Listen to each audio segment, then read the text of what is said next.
Why is gold so valuable? Let's talk about it.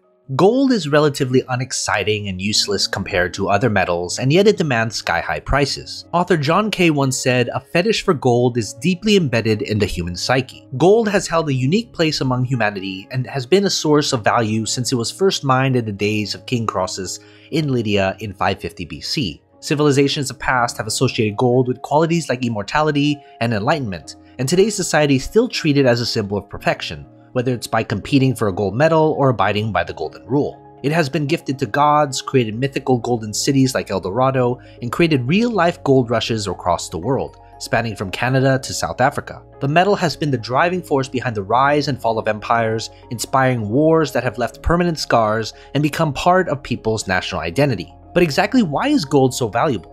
Gold, which has the chemical symbol Au, can be found in mineral veins and alluvian deposits across the world, and often produced as a byproduct of other metals such as copper and lead. It's harder to find a single 1-ounce nugget than it is to find a 5-carat diamond. Gold, soft to the touch with its satisfying weight to hold, boasts some unique qualities compared to other metals. Predominantly its indestructible nature and resilience. It's chemically inactive, meaning it is anti-corrosive and resistant enough to remain unchanged for thousands of years. Gold's everlasting abilities means it takes unworldly forces to form. Theorists believe none of the gold that has ever been extracted was formed on Earth, and is instead the creation of exploding supernovas or from inside colliding neutron stars. Due to the softness of gold, it's often alloyed with harder metals like silver or copper to improve strength. The purity of gold is measured in carats, with 24 carats equal to 100% pure gold, and 18 karat gold representing an alloy with silver containing 750 parts gold per 1,000. So then why is gold valuable? The perceived value of gold has been gradually ingrained in the minds of society over thousands of years. The importance of gold in forging the world's first coinage gave it a long-lasting role that saw the metal remain the backbone of the world's currency market until just 50 years ago. Original payment systems required physical units that could be exchanged between traders and merchants, and precious metals were perfect for the job.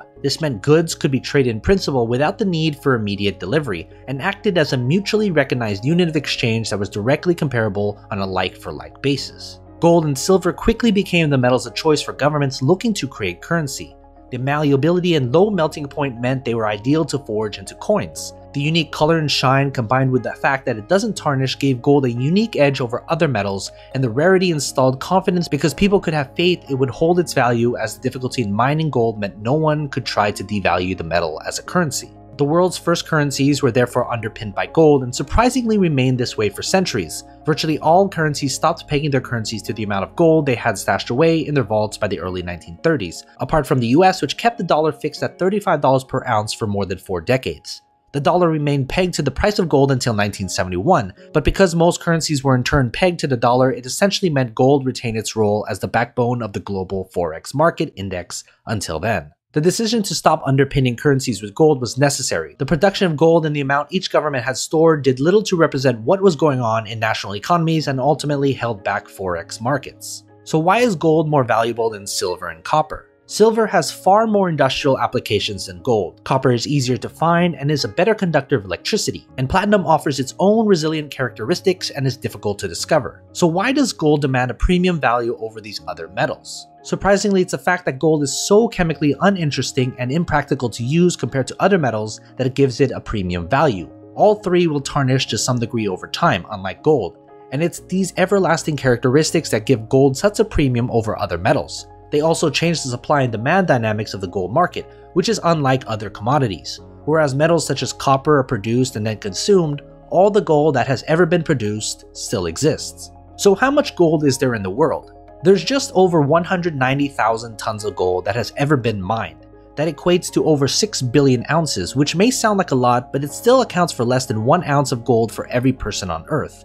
Notably, over 2/3 of this gold has been mined since 1950. Its indestructibility means virtually all the gold that has ever been produced remains in circulation in one form or another today, whether in the form of gold bar, crowns, or computer chips. Further demonstrating the scarcity of the metal, if all the gold were ever produced was melted down, it would form a cube 69 feet by 69 feet by 69 feet, or fill just over 3 Olympic-sized swimming pools. Global production adds somewhere between 25 to 3,000 tons of additional gold to existing supplies each year. So what affects the price of gold? There are numerous factors that drive the price of gold, although many of them are interlinked. 1. Gold as a safe haven asset. 2. The impact of geopolitics on the price of gold. 3. The impact of the US dollar on the price of gold. 4. The impact of inflation on the price of gold. 5. The impact of interest rates on the price of gold. And 6. The impact of supply and demand on the price of gold. These feed into wider drivers of the price of gold. Economic data and monetary policy play their roles in guiding it higher or lower. It's also vital to remember that correlation between gold prices and these drivers is not guaranteed. Prices and interest rates only move in the same direction about half of the time. That is because the price is swayed by a number of variables, all of which have to be taken into consideration by investors and collectors alike. So what are your thoughts? Should gold be worth as much as it is now? If you like this video, hit that like button and consider subscribing. I talk about money and everything related to it, so don't miss out. And as always, take care of your money.